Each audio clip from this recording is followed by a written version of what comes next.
results of responsible video inspection is we often find that somebody might have known a contractor and connected their house on the weekend.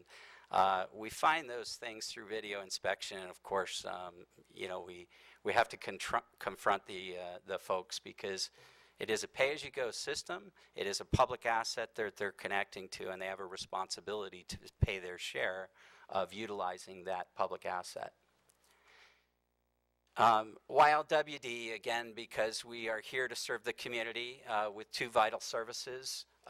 We meet or exceed the best management practices in compliance with the statewide general WDR for wastewater collection agencies.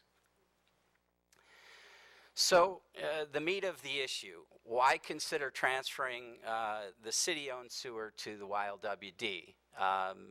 The primary important issue to focus on, again, is we are both stewards of a publicly owned asset.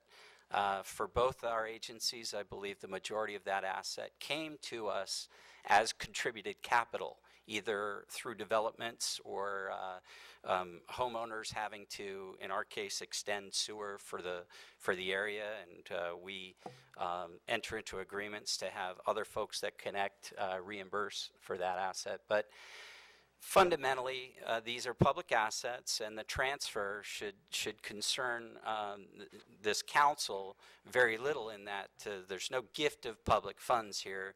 You're transferring assets from one public agency to another public agency here to provide that service to the community. Maintaining local control, as I mentioned, 3 of our 5 board members are up for election in November.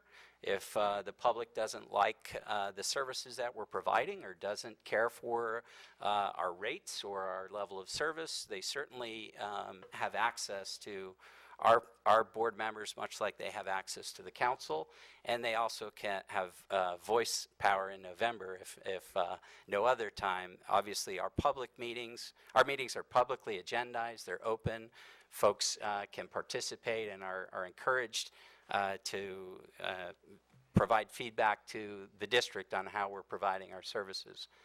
I already mentioned the system's already paid for. It's a capital asset that was primarily contributed. It would just be transferred from your asset books to our asset books, which, again, the bottom line, the public owns it. YLWD sewer, our rates are higher than yours. There's no mystery of that. I think the whole community knows that our current sewer rate for single-family residential is about $5, not about, it's exactly $5.50 a month. And yours, I believe, is $1.60 something. We do fund within our rate currently a component of an R&R reserve, and those R&R dollars are spent right back into the sewer system.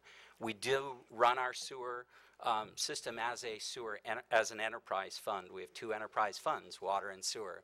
So we separate the revenue and the expenses and track those on a regular basis. Monthly financial reports, quarterly reports that go to the board. Our current rate does fund repairs and replacements, as well as, of course, the equipment that we own. Repairing and replacing the equipment. We own, there's another picture of a very expensive piece of equipment. The sewer vector truck, it's just what you think it is. It sucks up the unwanted wastewater out of a manhole, for example, or out of that lift station if we lost power, or unfortunately out of the street if there were to be a sewer intrusion, roots, or somebody thought they'd have fun and they'd put something down a manhole. The manholes are not locked, obviously, and we've had backup from construction uphill.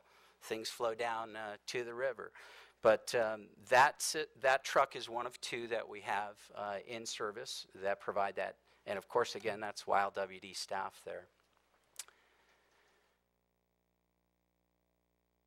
So I guess I'm hitting this point again. Our personnel and equipment are available. We're already out there in the community. Of course, we're out there in the entire community providing the water service as well. So one of the benefits of providing that water service is we have other crews and equipment available in an emergency with the sewer system, and vice versa. As the community needs individuals and resources and people, we can send them over from that enterprise. They obviously operate out of the same offices, and we eat lunch together. It's not like they are a separate entity. The potential for economy of scale is something that we really would actually like to look at in more detail.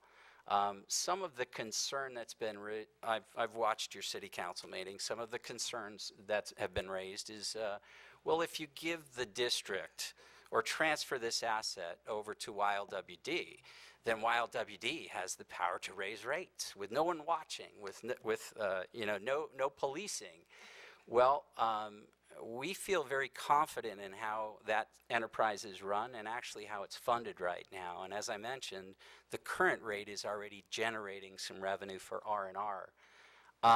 It doesn't take a genius to say if we're going to take over another 6,000 accounts, for example, or increase the maintenance by 50% from 150 miles, adding another 75 miles, the overhead that we currently have incorporated into our rate should be able to be spread out over those other 6,100 or 6,500 customers, whatever that may be.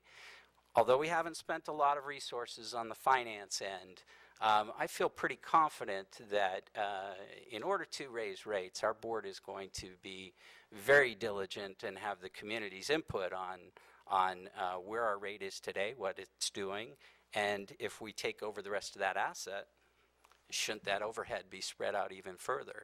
I'm not saying that the rate would go down for the entire city, but I'm saying it's certainly something that we would be responsible for reporting back to the community.